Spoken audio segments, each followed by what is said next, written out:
Om Ajnanatimirandhasya Jnananjanashalaakaya Chakshur Unmilitam Yena Tasmai Shri Gurave Namaha Shri Chaitanya Manobhishtam Sthapitam Yena Bhutale Swayam Rupa Kadamayam Dadati Swapadantikam Vandeham Shri Guru Shri Utapatakamalam Shri Guru Vaishnavamscha Shri Rupam Sagrajatam Sahagana Raghunathanvitam Tam Sajivam Sadvaitam Savadhutam Parijana Sahitam Krishna Chaitanya Deva Shri Radha Krishna Padan Sahagana Lalita Shri Vishakhanvitamscha He Krishna Karuna Sindhu Deenabandhu Jagatpate Gopesha Gopika Kanta Radha Kanta Namostute Aptakanchana Gaurangi Radhe Vrindavaneshwari Vrishabhanusute Devi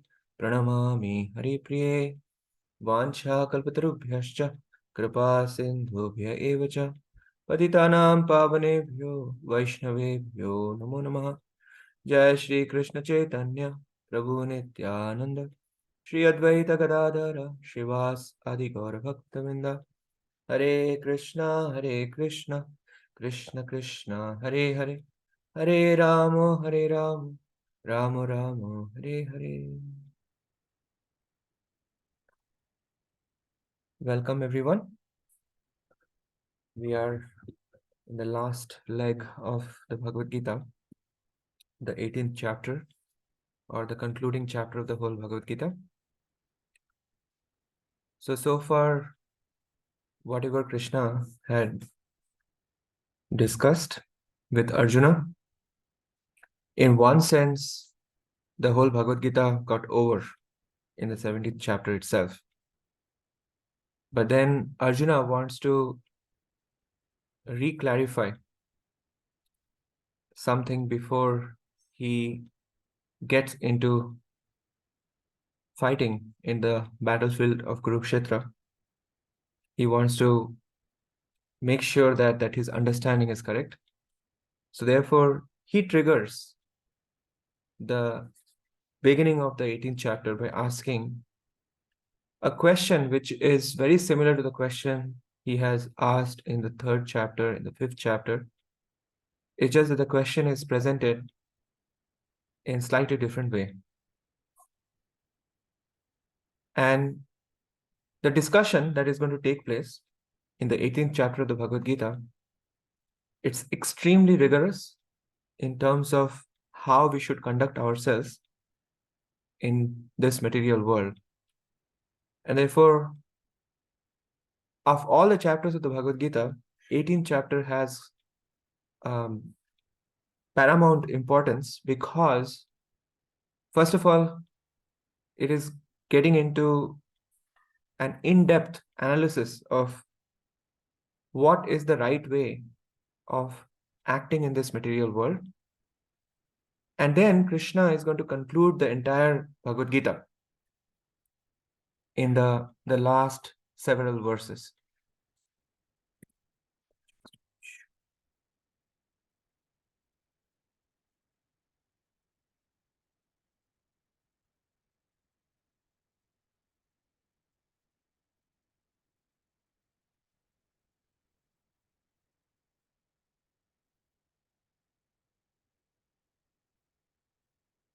Yeah. Just wanted to make sure that I can write. Yeah. So if you look at the 18th chapter, so first of all, chapter 18 is the longest chapter of the Bhagavad Gita, containing 78 verses. Second chapter had 72 verses, which is the second largest chapter of the whole Bhagavad Gita. 18th chapter, you can say, is divided into two parts, part 1 and part 2. Part 1 is about responding to Arjuna's question, which comes in the first verse. So Krishna speaks from 2nd verse to 49th verse, answering Arjuna's question very, very thoroughly. And then 50th verse onwards, so 50 to 78, this is the concluding section. Some of the best verses in the whole of Bhagavad Gita come in this concluding section. And here we have a rigorous treatment of action. Okay. So this is how chapter 18 looks like.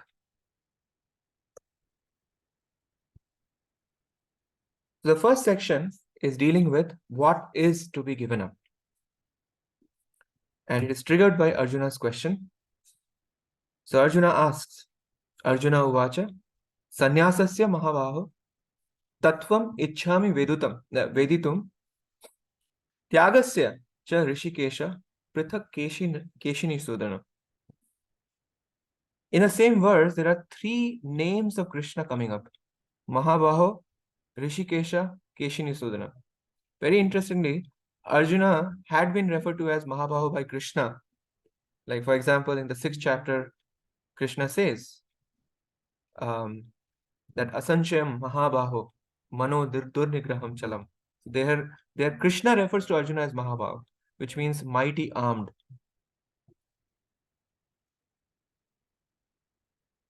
And Arjuna points out that actually I may be mighty armed, but you are the supreme powerful, therefore you are the actual Mahabaho. Rishikesha also had been encountered several times. Here, Rishikesha coming also because Krishna is in total control of everyone's senses. And particularly Arjuna voluntarily submits himself to the control of Krishna. So Rishikesha, Rishikena Rishikesha Sevanam Bhakti Ruchyate. So if we are subjecting our senses to be controlled by Krishna, then that becomes bhakti. So here Arjuna is taking that position of a bhakta, referring to Krishna as Rishikesha, so controller of the senses. And Keshini Sudana, so Keshi is a demon that Krishna had killed. So Keshi is just like our doubts. So Krishna is one who can kill all doubts. So Krishna is going to kill all doubts. That's the basic idea. Therefore, Arjuna is placing his question before Krishna with these apt names of Krishna mentioned in one single verse. But the key point that that Arjuna is asking here is he wants to understand the difference between sannyas and tyaga. So Arjuna desires to distinctly know tattvam or the truth about renunciation and tyag. In the past, Arjuna had already heard these words coming before, sannyas, tyag, like karma phala tyag, sannyasa. Particularly, I would give reference to 9.28, which just comes after the karma yoga verse, yat karoshi yadashnasi, yat joshi dadasi, yat tapasyasi kantya tat kurushva madarpanam. Like everything that one does in this world, one should do it as an offering to Krishna. Immediately after that, this 9.28 comes, where Krishna says that Shubha Shubha, Phaler Evam, Moksha se Karma Bandhana, Sannyas Yoga Yuktatma Mukta Mam Upeshyasi. So here, note that the notion of Shubha Ashubha Phalam, Phaler Evam Moksha se Karma Bandhanam. So, by dedicating all our actions to the Supreme Personality of Godhead, one becomes transcendental to both the Shubha and Ashubha. So in this way, one is giving up the fruits of both auspicious and inauspicious activities. So moksha se karma. And in this way, one becomes free from the bondage of material existence. And in the same verse, Krishna also uses sannyasa. So sannyasa yoga yuktatma vimukto mam upeshyasi. In this way, one can go back to the spiritual abode, go back to Krishna's abode by acting in sannyas yoga. Now, if you look at these two words, sannyas, sannyas and tyaga. So both have the connotation of giving up. But generally, tyag is referred to as the giving up of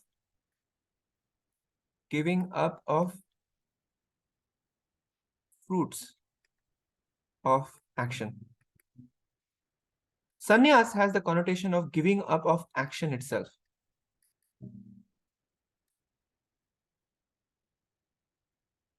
So Arjuna is still sort of asking this question. So understanding that sannyas may refer to not fighting,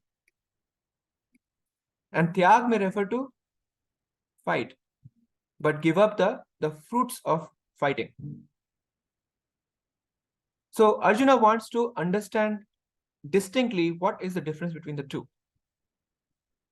So in one sense, sannyas therefore carries both internal and external spirit of renunciation. Tyaga carries only the internal spirit of renunciation. So you see the subtlety that is involved in these two words. And therefore, Arjuna wants to once and for all clarify this question, because it has appeared so many times in the Bhagavad Gita in different contexts. But bottom line is the same that he asked even in the second chapter. In the second chapter, he wants to find out that, if you remember, the whole Bhagavad Gita got started with this very question. That karpunya dosha upasat swabhava prichami tvam dharma samudachita. I am bewildered about my duty. Yash shreyas syan nishchitam bruhitan me. Shishyastayam shadimam tvam prapannam. So there also Arjuna placed the matter before Krishna, saying that I am suffering from miserly weakness of heart, and I'm not able to decipher what is the right course of action to take. On one hand, there is the call of duty to fight for the right cause. And on the other hand, I'm facing my own attachment, my attachment with my family members, my friends, the elderly members in the society who have given me knowledge. And I'm not able to figure out what should I do. The same matter, it just came in an elevated fashion in the 18th chapter of this Bhagavad Gita. So how crucial this question is. And the response to this question is going to settle everything down, and in a very rigorous fashion. So let's see. So effectively, sannyas is referring to not fighting, and tyag is referring to fighting. Okay. Now, Krishna gives responses at various levels. So this is his first response. So Shri Bhagavan Uvacha, Kamyanam karmanam nyasam sannyasam kavayo viduhu sarva karma phala tyagam prahus tyagam vichakshana. I put one verse here, 12.11, because the same phrase is repeated exactly verbatim. So if you remember the 12th chapter, in the 12th chapter, it was about giving different gradations of activities that can lead towards perfection. So Krishna, in that context, said that if you are not able to act in yoga while taking my shelter, then sarva karma phala tyag.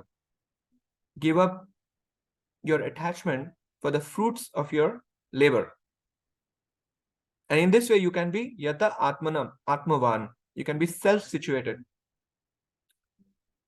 Okay, so here, a very important word that comes in here, which is the key distinctive factor between whether one is properly renouncing or not.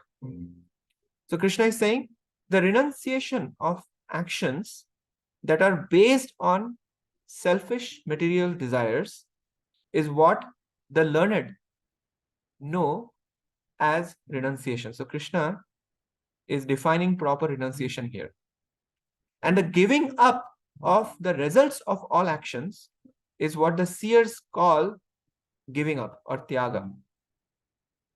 So this is tyaga and this is renunciation.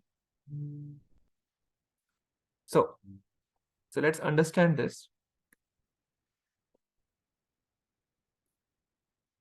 So you can say karma can be of two kinds.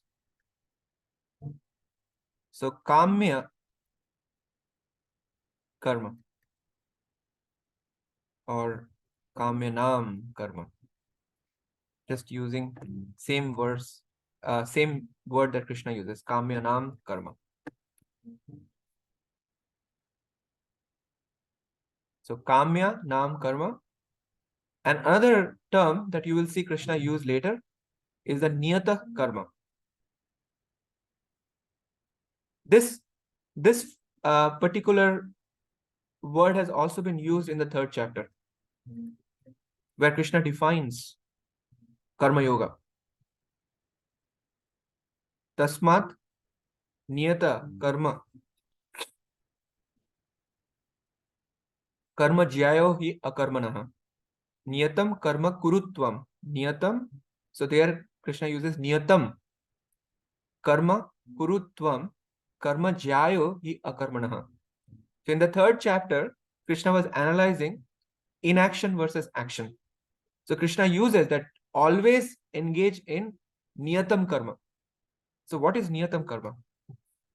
So the niyatam karma basically means prescribed duties. Prescribed duties. Kamyanam karma meaning that which is fostering my sense gratification. So this is actions which are dedicated to my sense gratification. So sense gratificatory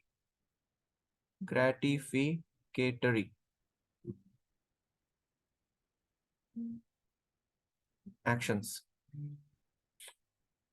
So that which actually is fruitive in nature. Here, one is engaging in actions which are engaged with dutiful consciousness. So here, note carefully, should all actions be given up? No. Krishna is saying those actions that are based on selfish material desires or sense gratificatory, kamyanam karma. So those actions are meant to be given up. So when one gives up those kind of actions, then the learned call that real renunciation or sannyas. That's the definition of sannyas. And the giving up of the results of all actions, sarva, please note carefully, sarva karma phala tyagam is what the seers call the real tyaga or real giving up. So in that sense, there is a perfect synthesis between tyaga and sannyas. So if you are always giving up those actions which are fruitively motivated, then naturally you are engaging in only actions which are spiritually motivated. So spiritually motivated action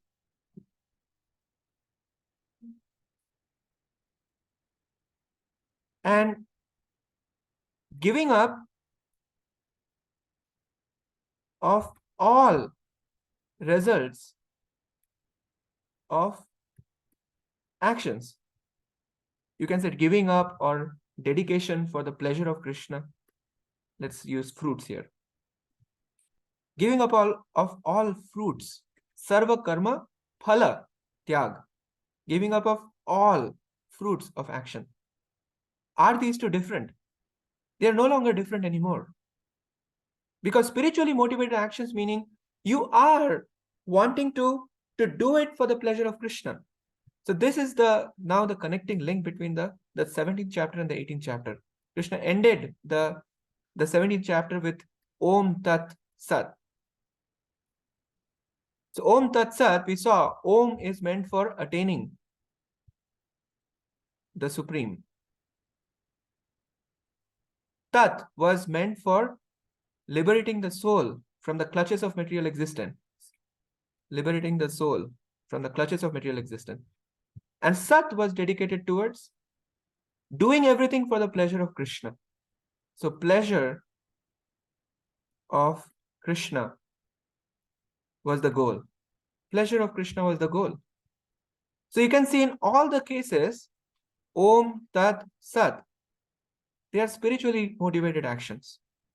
And in all of these cases, one is giving up of all fruits of action. So in this way, you can see that there is a perfect synthesis going on here. There is a perfect synthesis going on here. Okay. So I hope you're catching the subtleties that are associated here between the sannyas and karma. So as you can see, like this is extremely rigorous, what Krishna is bringing out. Okay. So now you can see the connection. So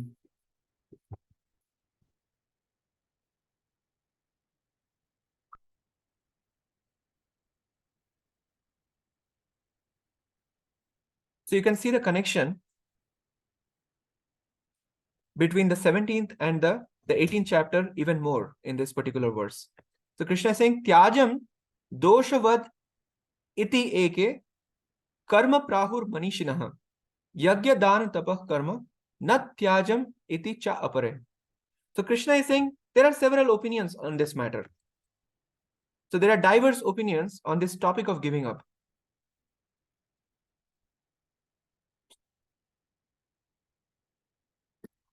Just hold on. I'm just adjusting to the fact that I just connected to the TV. Okay, better.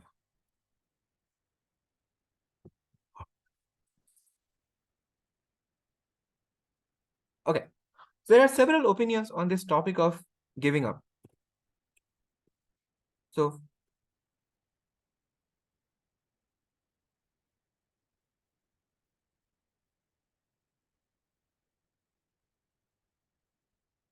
hold on, just adjusting something.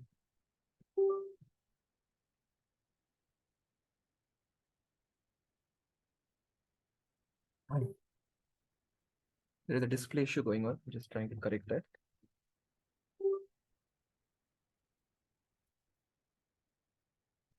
Okay. Okay, fine. I'm satisfied now. Okay. So Krishna says there are several opinions on this topic. Please note carefully, Krishna is using the word Manishinaha. So Manishina means those who are great sages. So there are some category of sages, they declare that action should be given up considering it as faulty. So karma prahur manishin. So tyajyam doshavad iti eke karma prahur manishinaha. While others, they maintain that acts of sacrifice, charity, and austerity should never be given up. So note carefully, yagya dan tapa karma. This was the recurring theme in the 17th chapter. So Krishna is saying that some sages, they think that all actions should be given up, considering them as faulty, while others are saying that under no circumstances this sacrifice, austerity, and charity should never be given up. And then Krishna now wants to conclude from his perspective. The Nishchayam Shunu me tatra tyage bharat sattama tyago hi purusha vyagra trividaha samprakirtitaha.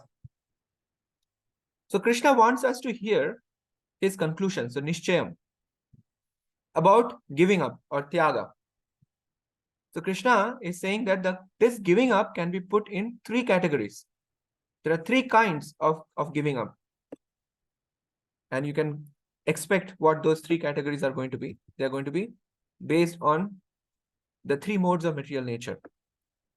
So this fifth one is where Krishna concludes what is actually to be given up.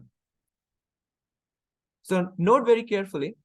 So Krishna is saying, Yagya dan tapa karma na tyajam karma na tyajam karyam evatat yagyo danam tapaschaiva pavanani manishinam. So please carefully note that there were some manishis who think that all actions should be given up. And Krishna is addressing that sacrifice, charity, and austerity are such activities that they purify even the great sages or manishinam. And therefore, under no circumstances, the activities of sacrifice, charity, and austerity should be given up. So again, this points to the difference between the Kamenam karma and Niyatam karma. And basically, within the category of Niyatam karma are sacrifice, austerity, and charity.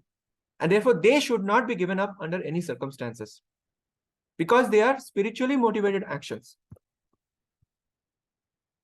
And therefore, simultaneously, what is one doing? One is selecting certain kind of activities. And those activities are never to be given up. But then, even while performing those activities, there is a certain spirit of that action. And that's what Krishna is bringing out. So this is delivering that spirit. So what is the spirit behind those actions? So Krishna is saying, Etani api tu karmani. All these activities. Sangam tyaktva phalani cha kartavyan iti me partha nishchitam matam uttamam. So this is Krishna's final conclusion on the topic of giving up. So what is Krishna saying here? That all these activities. So what are all these activities that Krishna spoke about in the previous verse, which is the right? Sacrifices, austerities, and charities. Because we have selected out of all the activities, these are the activities that should not be given up. So activities are already selected. And these activities should be performed while internally giving up attachment and fruits. So there is both internal as well as external form of renunciation going on, because one is internally not attached to the duty itself. And then another important point is that kartavyam. So kartavyam iti, understanding that these activities ought to be done. So this is dutifulness. So kartavya means we are doing it because it ought to be done. So this is dutiful consciousness. So one is giving up two things here. So two things that one is giving up is attachment and fruits. So what can one say? So one is giving up attachment to a specific duty itself. Attachment to the specific duty itself. One is giving up also attachment to the fruits. One is giving up the attachment to fruits. And most importantly, one is engaged in those activities that ought to be done.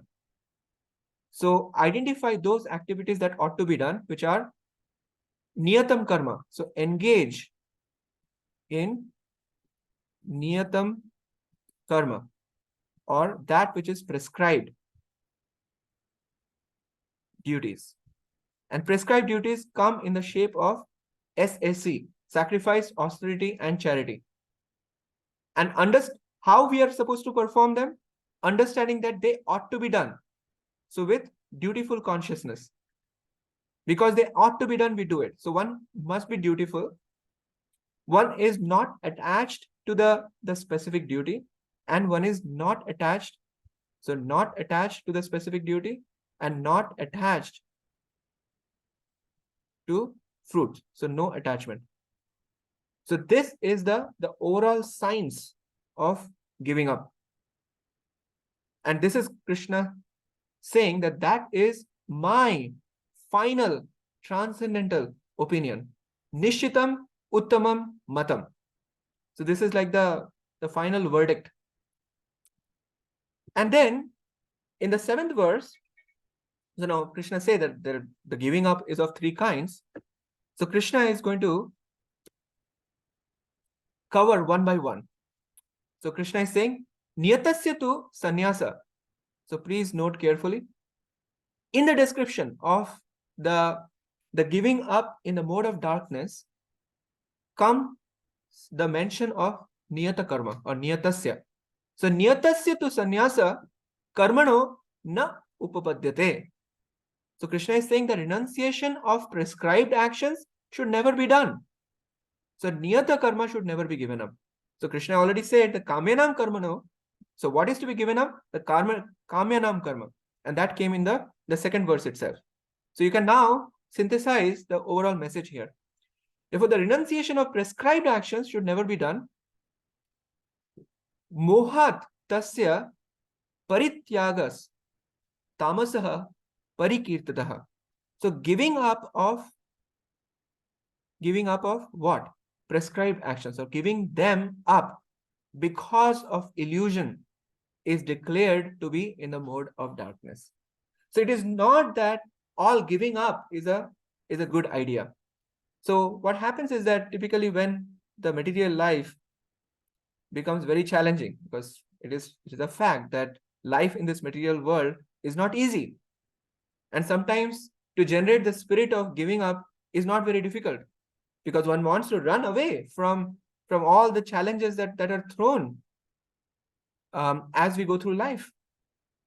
And therefore, when one is giving up with that spirit that this is just too much, and therefore out of illusion one gives up. In other words, one does not have a sense of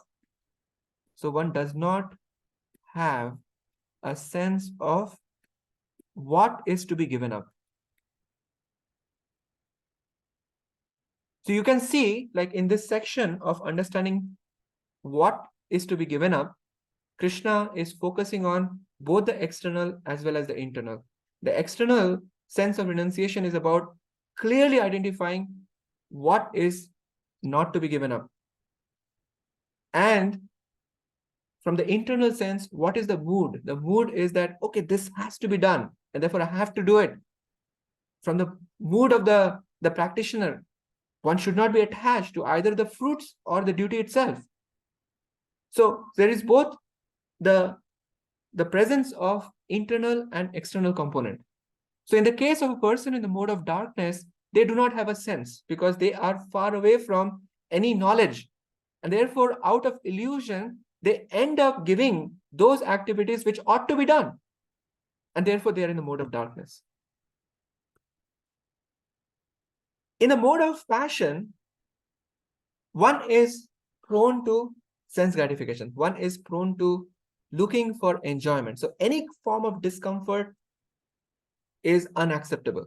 Therefore, it is stated that one who gives up action, considering it as miserable, dukkham, and out of fear of bodily discomfort. So the example that I was giving, that when going gets tough in this material world, and because of which one thinks that, okay, let me just give up. Let me give up this job, So those kind of processing is generally in the mode of passion. Certainly, one does not gain the fruit of giving up by acting in this way. That's what Krishna is saying. Sakritva rajasam tyagam naiva tyagam phalam labhet. Usually by giving up something, because giving up is a form of austerity. We say that by giving up, one gains some energy. But usually when we do not give up for the right reason, when we do not give up with the right spirit, we do not attain the result of giving up. So it acts in a very counterproductive way. And note carefully that the definition of giving up in the mode of goodness converges with the point that Krishna made earlier. What should be the components of properly giving up? So note very carefully. So karyam iti eva yat karma. So why I bolded this is that we are talking about giving up. And here Krishna is talking about performing an action. So karyam iti. So this same idea, this is dutifulness. Karyam iti. It ought to be done. So when one performs a prescribed action only because it ought to be done. So kartavya, karyam, they all carry the same sort of connotation. So karyam iti, which means that it ought to be done. Karyam iti eva yat karma niyatam kriyate Arjuna. So please note again the appearance of niyatam. So niyatam means prescribed. So when one performs prescribed action, okay, so this is number one. Understanding that it ought to be done. Sangam tyaktva phalam chaiva. Phalam cha means and, right? So one is giving up attachment and fruit, right? Sangam tyaktva phalam chaiva. Satyagaha satviko mataha. So one is giving up attachment. So giving up attachment and giving up fruits. So you can say giving up attachment to what? So attachment can be to both fruits as well as to actions. So since it is the second part is talking about giving up of fruit, that means one is giving up of attachment to the fruits. Therefore, naturally, the first one has to be attachment to the duty itself. And therefore, these are the three components to giving up. So therefore, in Krishna's opinion, such giving up is in the mode of goodness. So exactly coinciding with what Krishna talked about, what is the proper mood of giving up. So now Krishna is going to define, therefore, who is an intelligent renouncer. Na dveshti akushalam karma kushale na anushajjate. Kushale na anushajjate. Tyagi sattva samavishto medhavi chinna sanshaya. So please note carefully, we are talking about here medhavi tyagi. Medhavi tyagi. Medhavi means one who is intelligent. Tyagi means one who is a renouncer. So at this point, whether Krishna uses the word sannyas or Krishna uses the tyag, it doesn't matter. Because Krishna had already established the foundation of giving up. So this is how Krishna brings out the entire Bhagavad Gita. He is extremely rigorous in his presentation. There is no room for any confusion to arise. He attacks the same topic from different angles and makes sure there is no speck of doubt left for the listener. Of course, we have to be very, very careful when we are going through Krishna's message and understand every bit of it very, very carefully. So here Krishna is talking about the intelligent renouncer. So intelligent renouncer, after giving the definition of giving up in the mode of goodness, passion, and ignorance, the intelligent renouncer has to be in the mode of goodness. And therefore, sattva samavishto, the first principle is that person has to be renouncing in the mode of goodness, which means that they must be fulfilling those three criteria that were mentioned. So the intelligent renouncer must be absorbed in the mode of goodness. Okay. Secondly, with doubts obliterated, all doubts are gone. So no confusion. Neither hates inauspicious and unpleasant work. Number 3, nor attached to auspicious and pleasant.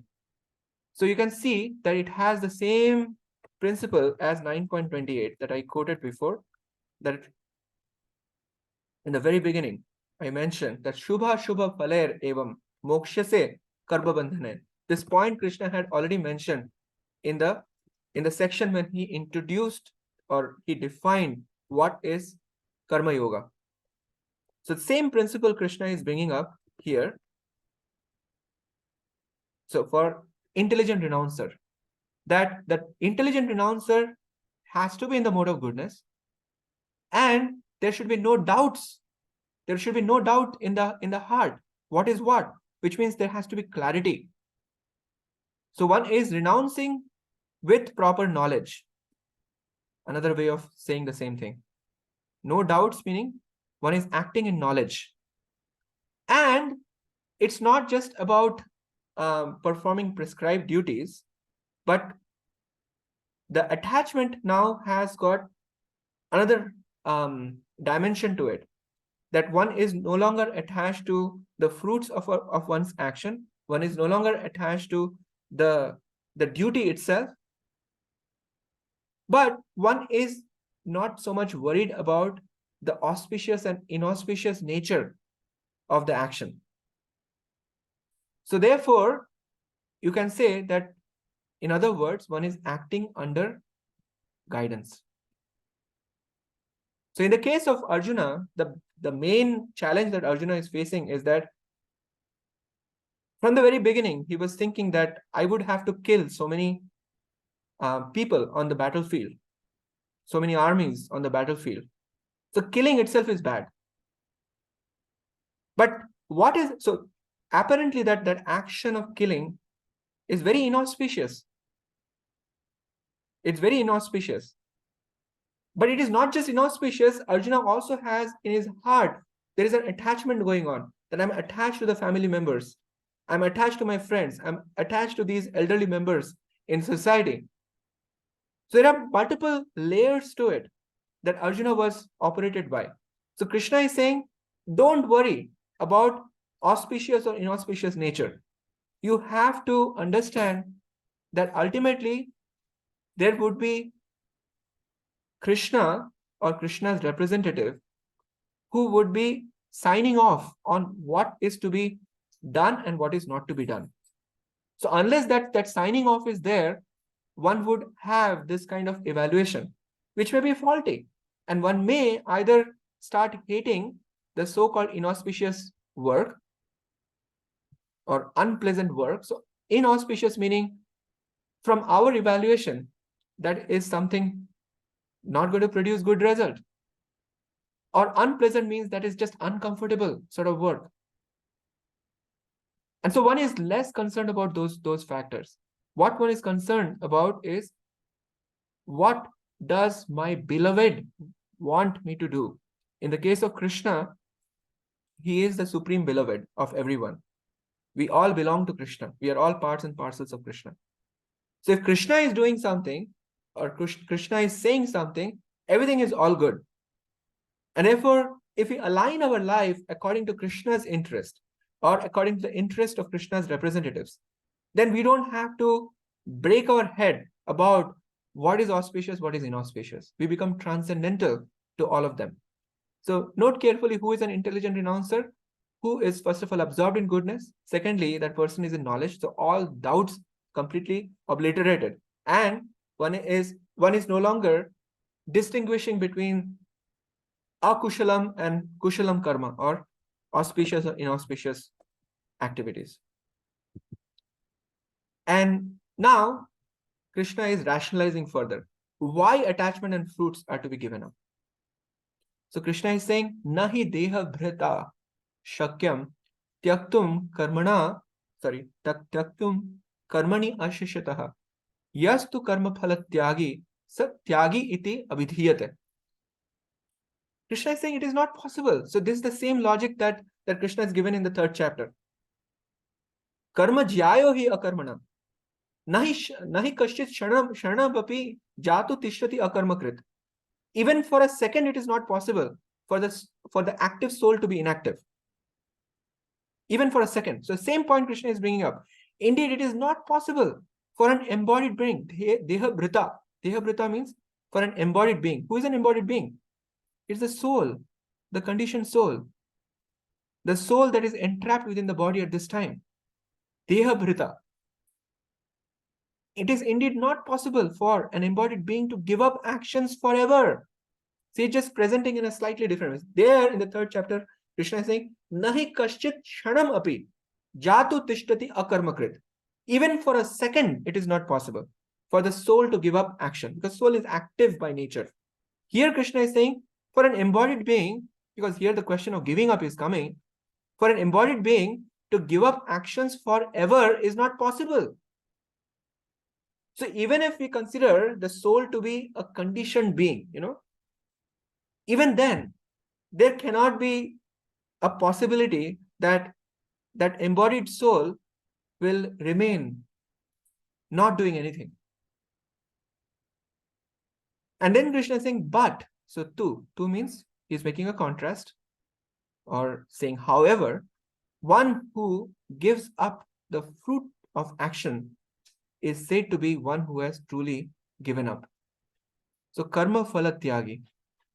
So you can see Krishna is going back and forth between renunciation and tyag.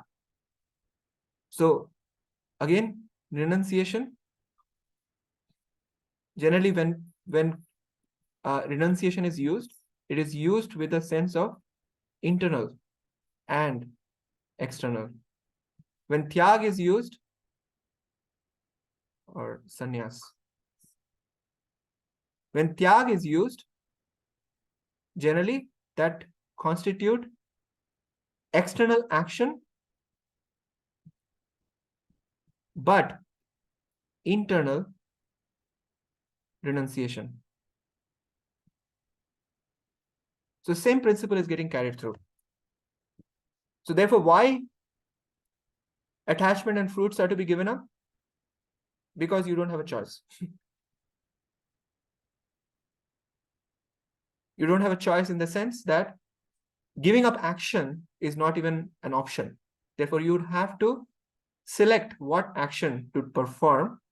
And while you're performing action, you have to also select the mood with which to perform that action. These are the two things which are in your control. Okay, so this is the verse which actually brings out the law of karma in the Bhagavad Gita. Okay. So one may, if somebody asks, where is the law of karma in the Bhagavad Gita? This is the verse that you can quote. Anishtam ishtam mishram cha trividham karmanah phalam bhavati atyaginam pretya natu sannyas sinam kvachit. So Krishna is saying that whatever actions we perform, they are of three kinds. Actually, not actions. The actions were of two kinds. The fruits of action are of three kinds. So karma na phalam, right? So you already said actions are of two kinds. There is kamenam karma and niyata karma. The fruits of action are of three kinds. Anishtam, ishtam, and mishram. Desirable, undesirable, and mixed. In the past, we have seen the 4th chapter. There were mention of karma. You can put a su in front of it if you like. Su karma, or according to Vedic scriptures. Then there is vikarma, and then was akarma. Right? So this is what is generally prescribed duties. Vikarma is that which is against prescription. Now, of course, when we are engaging in these varieties of activities, the results are going to be also diverse. So if one is engaging in sukarma, the results will be desirable. So you can say ishtam. If one is engaging in vikarma, the result will be anishtam. And if one is in between, then the result will be mishram. So in this way, depending on the nature of activities one is performing, one is continuously getting desirable, undesirable, and mixed. And akarma means no reaction. But otherwise, we are always getting this ishtam, anishtam, and mishram. This is what is going on. So that's what Krishna is saying, that these are the three fruits of action that you're going to get continuously. So you are trapped by the law of karma. And is it going to stop in this lifetime? Krishna is saying, no, bhavati pretya, accrue even after death, which means that the karma goes on from lifetime to lifetime. So you are trapped in the cycle of birth and death because of this anishtam, ishtam, and mishram. So they accrue even after death for those who have, for whom? Those who have not given up. Atyaginam. So not giving up not given up properly according to the 3 criteria that Krishna had mentioned. But that is not true. So, but not ever for one who is renounced, for sannyasinam. So for us, so you can see Krishna is using in the same verse now, tyag and sannyas interchangeably. You can see that because Krishna has already established the foundation.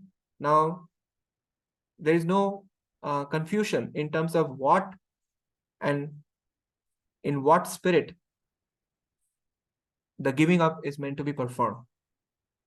So those who have not given up, meaning those who are not fulfilling those 3 criteria, that one is not doing what ought to be done, the niyatam karma, or one is attached to the fruits of one's actions, or one is attached to the fruits of, no, one is attached to the activity itself.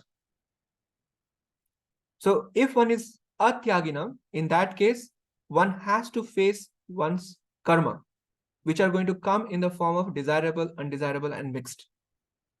Because these are the 3 categories of fruits of action that are going to haunt us forever.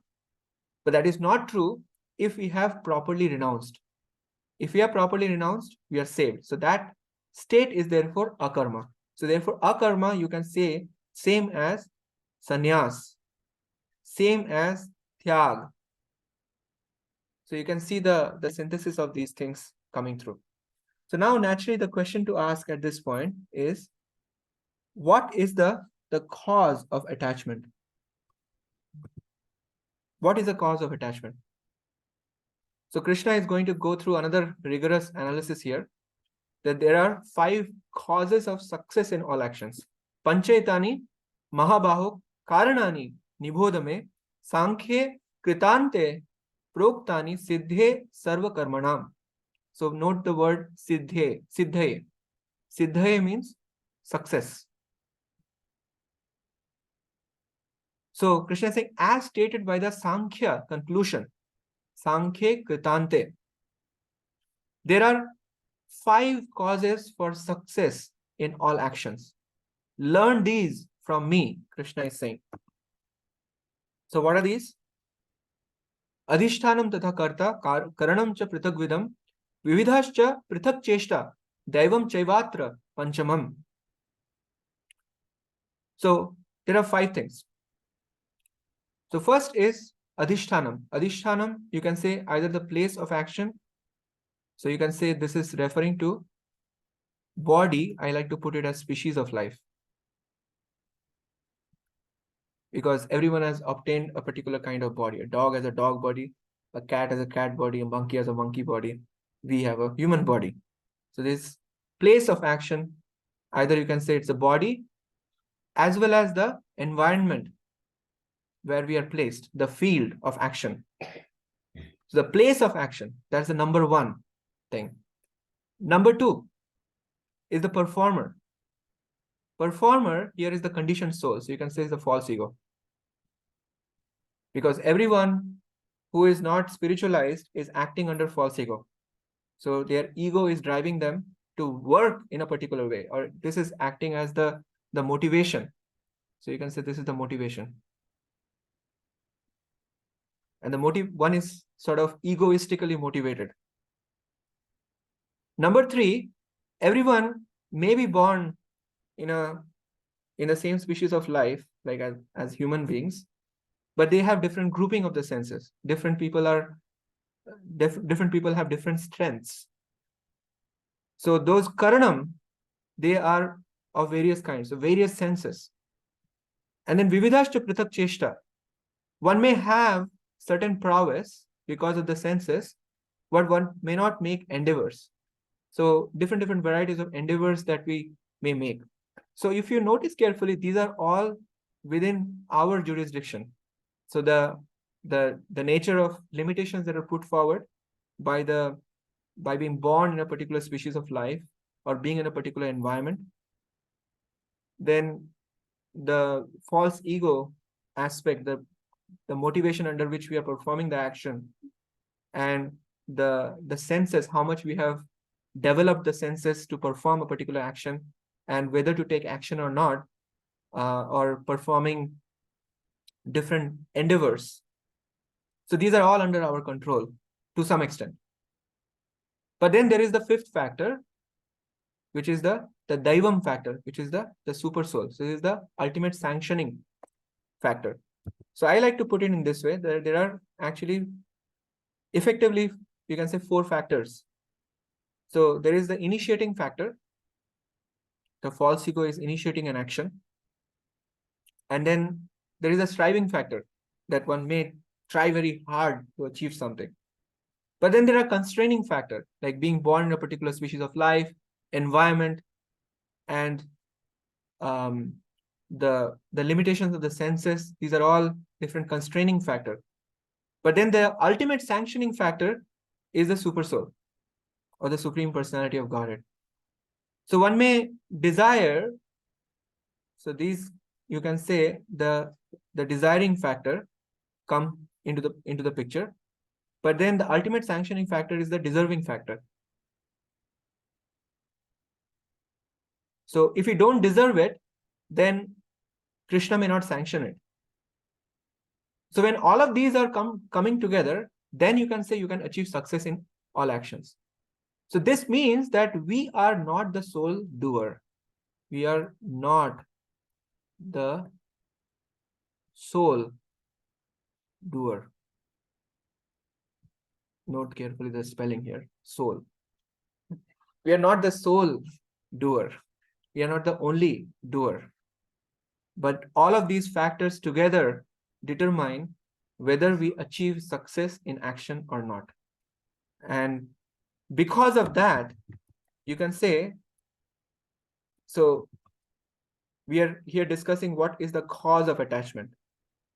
The cause of attachment is that when we falsely think that other factors are absent, I am the only doer, then naturally you will get attached. So when we become callous or indifferent to all these other factors that are also engaged in producing the results of action, then we become attached. We think that I need to enjoy whatever I'm producing, because after all, I'm the one who is doing this. I'm the one who is producing the results. Therefore, I am entitled to enjoy.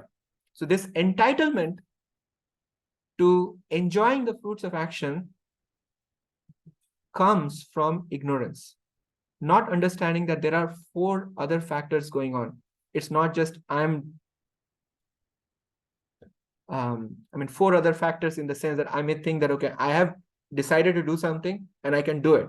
But there are other factors that are also responsible. And most importantly, the 5th factor is the most important, that Krishna is making things happen, which otherwise is not possible. Without Krishna's sanction, is not possible.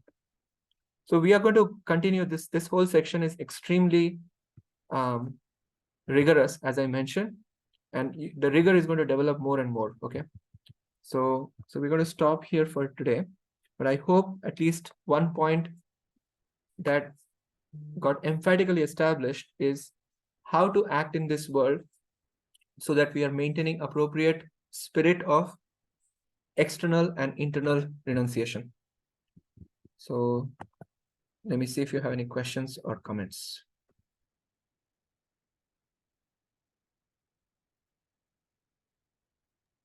Hare Krishna, Prabhu. Hare Krishna. Yeah, I like the point that basically some sages say that all actions to be given up, but Krishna says that yajna, dana, and tapa does not have to be given up. So sorry if this question has been asked earlier, but I'm asking again that what are these activities in the life of a devotee? So I know that yajna can refer to some kirtan yajna, chanting of holy name, and dana is like, okay, giving charity for propagating the movement, and tapa, tapa probably is following the regular principles. But I mean, is this understanding correct? Like, what are these 3 activities in the life of a devotee? Yeah, that is right. So taking up austerity. So let's actually do it more clearly. Let's see. I first want to share the screen again. Lost the. Here I have two of them showing up here. Confused. Okay. I hope you can see the screen again. Yes, Prabhu. Okay.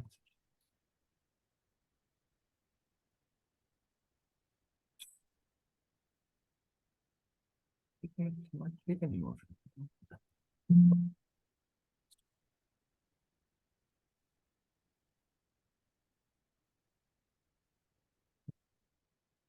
All right. One of the boards that we have used before, we'll just reuse empty spaces before. Let's do it here. Okay. Is it going to work? No, it's not working. Okay. So we have sac. So sacrifice is yagya. And then austerity.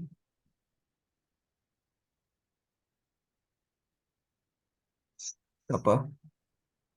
And charity, which is dana. Okay. So what are these from the devotional sense?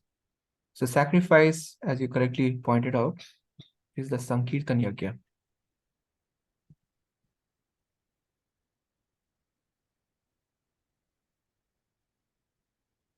So Sankirtan Yagya can be done privately or publicly, right?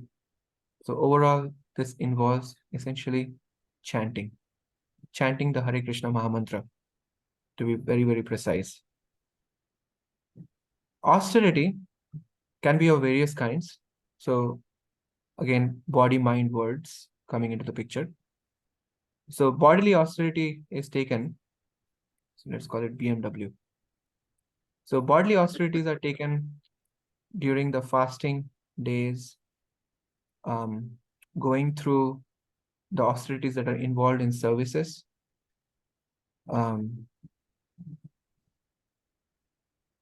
Even for that matter, carrying out orders of the spiritual master.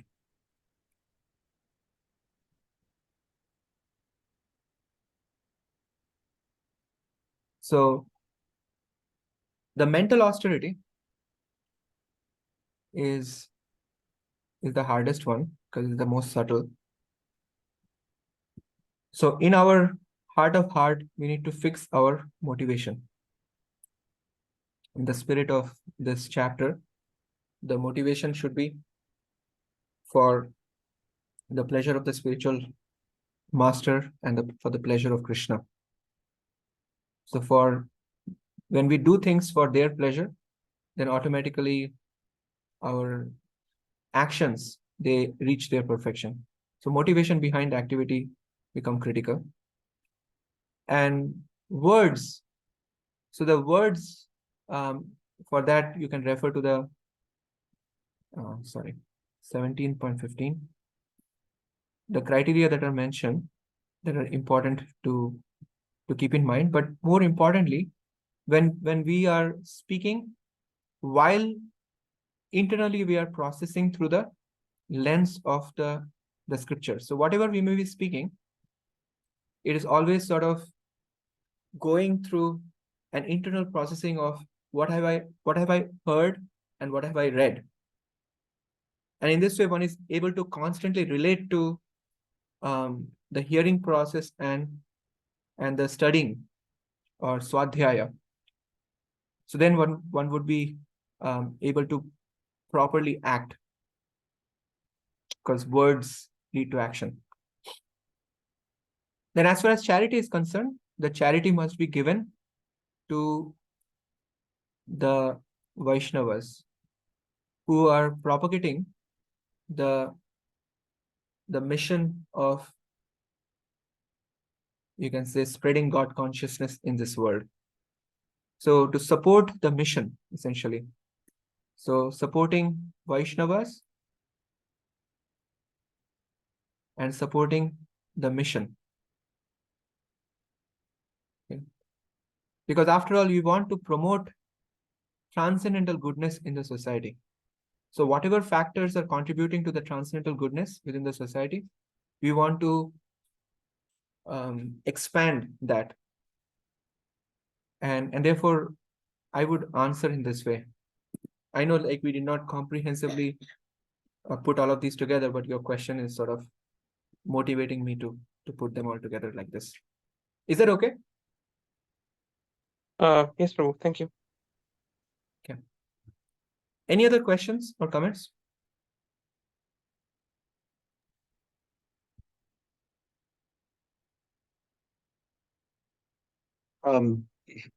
Hi, Krishna. Hare Krishna, Prabhu. So my question was also in the line of what constitutes austerity. I think sacrifice and charity becomes a little more clear, but austerity, you're saying in terms of body, mind, words. So austerity you can understand from the physical perspective of going through hardships or arduous things or doing things which are not necessarily pleasing for the body. For the mind, it's sort of like you're not doing things that are for you but are for Krishna. So the motivation behind that is selflessness. And the words, obviously it's the actions that you're displaying also, whether they're physical actions or words. I mean, words are actions also. So Yeah. is that effectively what you're meaning by the austerities? These are the austerities that we need to practice. Yeah. So words like as if you recall the 17th chapter 15th verse, Krishna particularly brought out how the words must be pleasing, beneficial for the other person, and the basically truth spoken eloquently and for the benefit of others is what is the austerity of speech. And therefore one is constantly measuring what is truth. After all, truth means alignment with the scriptures. So if one is not carefully studying the scriptures, one is going to stray away from truth. It's going to be just a mental concoction. So one may speak something which is pleasing to others, but it may be just coming forth from one's own mind. It's a figment of one's imagination. But those words may not have much benefit, although it is spoken in eloquent ways. It is spoken for apparently for the benefit, probably spoken in a very pleasing tone. But because it is deviating from the truth of the scriptures, that speech has less value. So therefore, those kind of speech will more fall into the category of flattery. So that's why we have to align ourselves with the scriptures so that whatever we speak, they have a significant weightage, because we are always processing through the lens of the scriptures. And before speaking anything, we just always kind of take a pause and check whatever in that section. One thing that I highlighted is that we may be sort of measuring our speech from different yardstick, but the most important yardstick from my side is that, are we speaking for the benefit of others? That's the ultimate yardstick, because usually we are very selfishly motivated. So at least we can cross check whatever I'm speaking. I'm really thinking about the benefit of others. So that actually requires some level of austerity, because usually we are very selfish.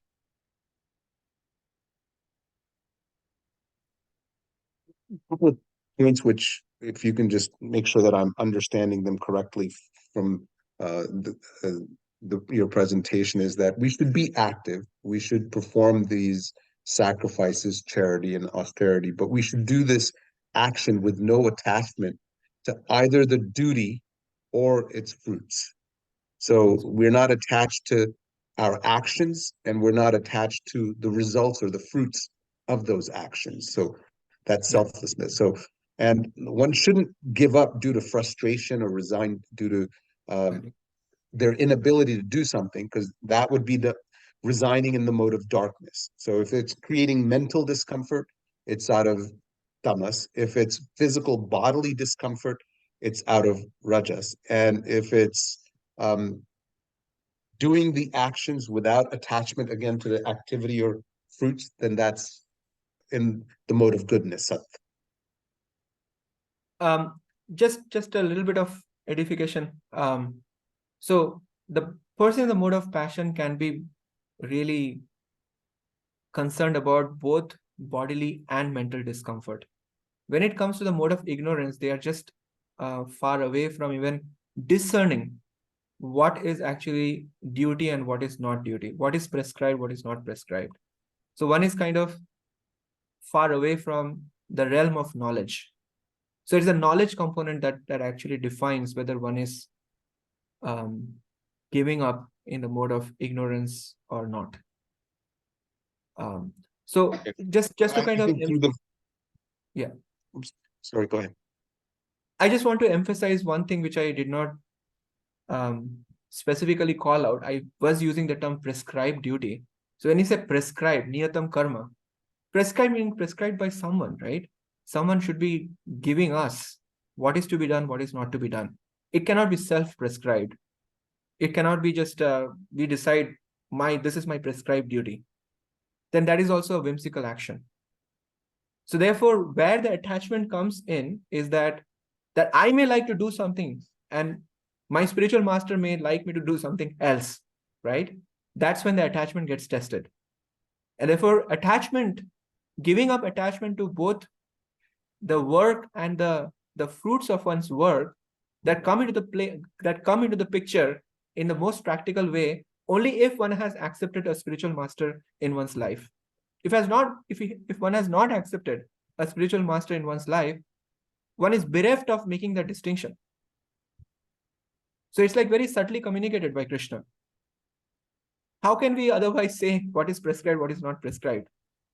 We are going to determine whatever is good, whatever feels good from our perspective, otherwise. So there are a lot of like depth to what Krishna is saying in this section.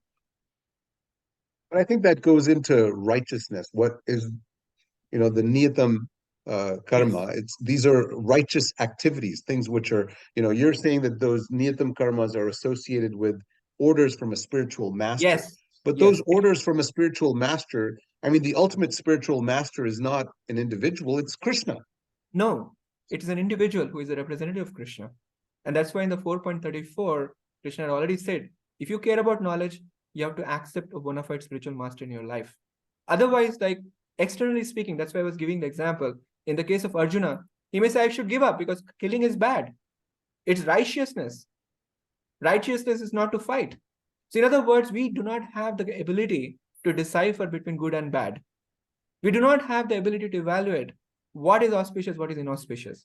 And therefore, we need the presence of a living spiritual master in our life. Without that, one cannot determine what is prescribed activity, what is not prescribed. And that is the key point. Otherwise, one would remain in one's comfort zone and think I am following Bhagavad Gita. But that is nonsense. This is the key point. It is not just about Krishna. We cannot understand Krishna without having a bona fide spiritual master in our life, without having given up, or you can say dedicated our life to such a spiritual master, without actually giving up our false ego. We cannot apply Bhagavad Gita. That is the key point. So thank you so much for bringing that point up. So it is because we can just say, yes, I understand Bhagavad Gita, but our life will be completely away from Bhagavad Gita because we have already used our own false ego to justify our action and called it that this is righteous, this is not righteous. Who am I to figure that out? We may sometimes go right by chance, but most of the time we are making mistakes. And therefore, we definitely need a representative of Krishna to help decipher that. Yeah, so a guru, one who takes you away from darkness, Yes. right? Exactly. Is the person who will lead you to the light, to lead you to Exactly. spiritual realization and Yep. emancipation, um, you know, all of that. Yes. So I guess, but with the same token, just as a child is taught fundamental principles as they're growing up, right? Yes. To become self-embodied, free-thinking individuals so that they can act and behave. In that Correct. same way, even a guru teaches its Yes. own disciples how to think and how to Correct. act so that Absolutely. they can continue on. It's not that Yes. every single action an Absolutely. individual performs has to be sanctioned by the guru, that this is right and this is wrong. There Yes. is some, and but the key point, which I think here, is that we need to recognize that we are not the person. We need to absolve ourselves of that ego of Yes. being the doer and Yes. being the recipient of the fruits of it. Correct.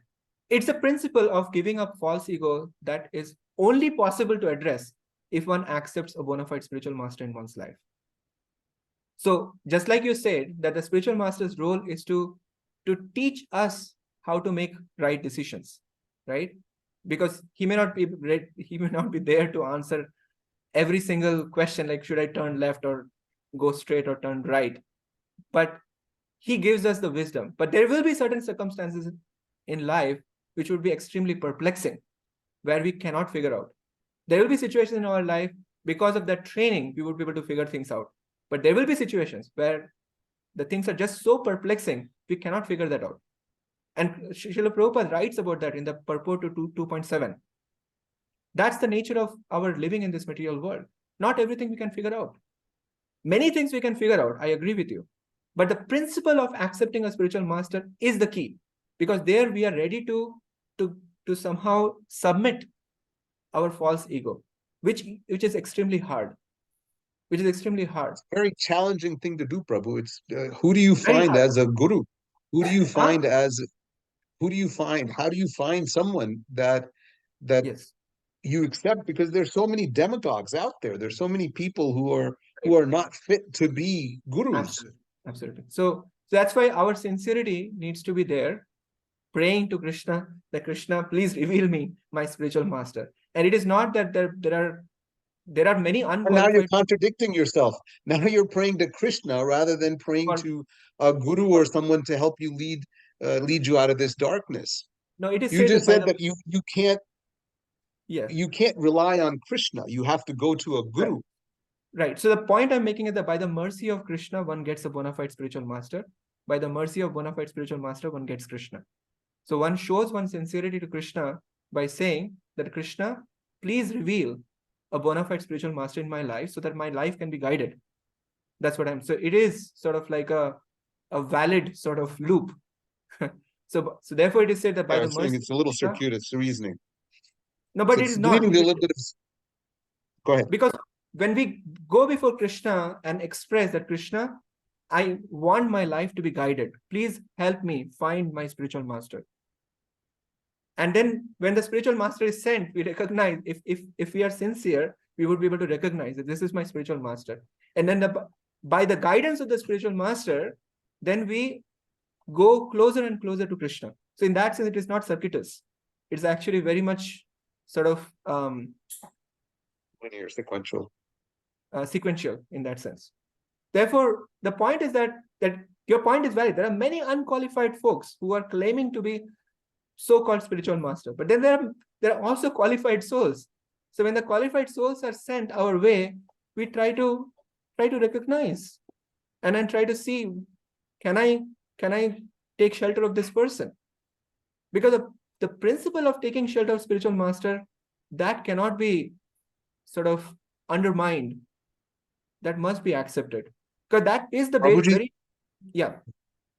no, I'm going to say honestly, in my life so far, Uh-huh. you're the only person that I can actually say has provided some degree of knowledge to me and comfort to say that okay, I can use you as my spiritual master.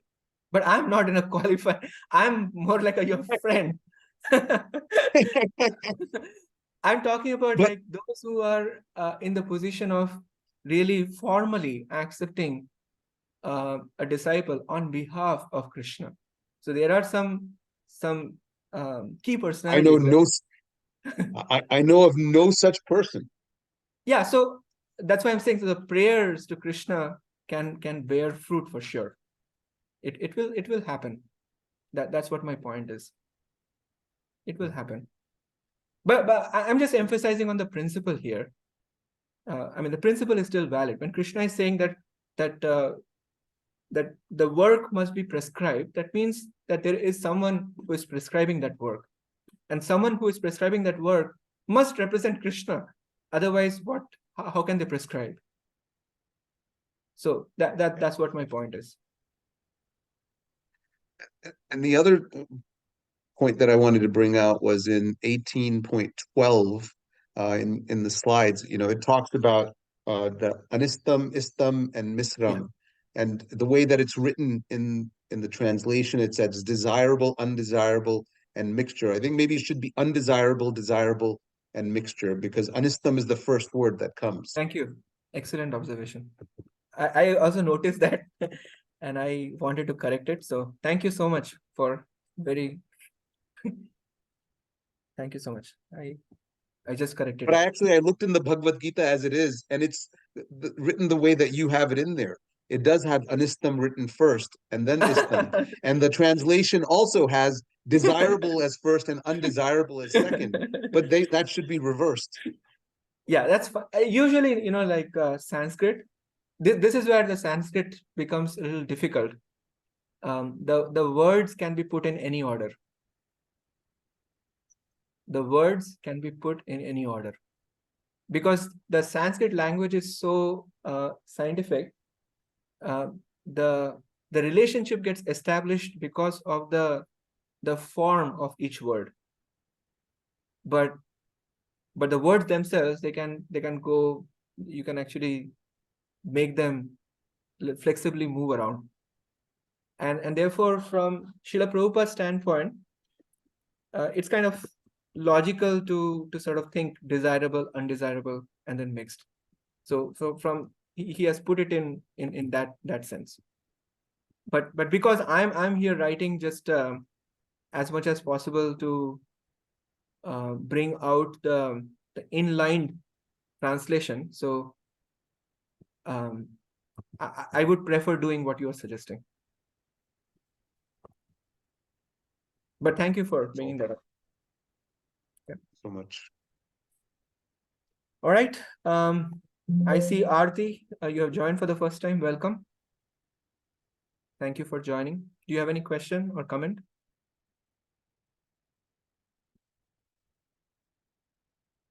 You would have to unmute Sorry, yourself. I was not able to unmute myself. No, I don't have any questions, Prabhu. Thank you so much.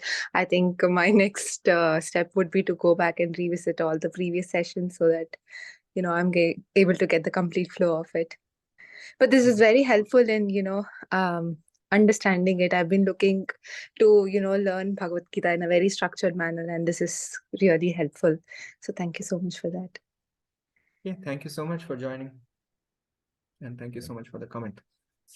Okay, thank you. I have another question. Okay, go ahead. We still have 4 minutes. My question is that after we finish chapter 18, what are we going to do? Are we going to start over again, or do we just have to watch the recordings? So I do wanted to actually start over again, frankly speaking. This time so if you remember, when we got started with the sessions, I thought like it's going to be Bhagavad Gita in 30 sessions, and then it ended up being close to 70. So so next time I'm going to squeeze it further and try to see if I can deliver the message in a more compact form.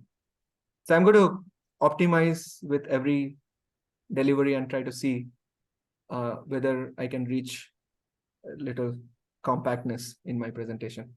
But through this whole sequence, I got lot of ideas of how to improve further, and I want to apply those improvements in the next sequence. But apart from that, I mean, we have our morning sessions going on for Bhagavatam reading, so that's going to continue. And I'm also going to interject varieties of practical sessions where we can talk about how to actually do our devotional activities more devotionally and go into some dedicated topics like that as well. So that's what I have in mind. And if you have any further suggestions, please, you're most welcome to share. So much, Prabhuji. Okay. So thank you so much for your kind Hare presence. Krishna. Hare Krishna. Thank you, Prabhu. Hare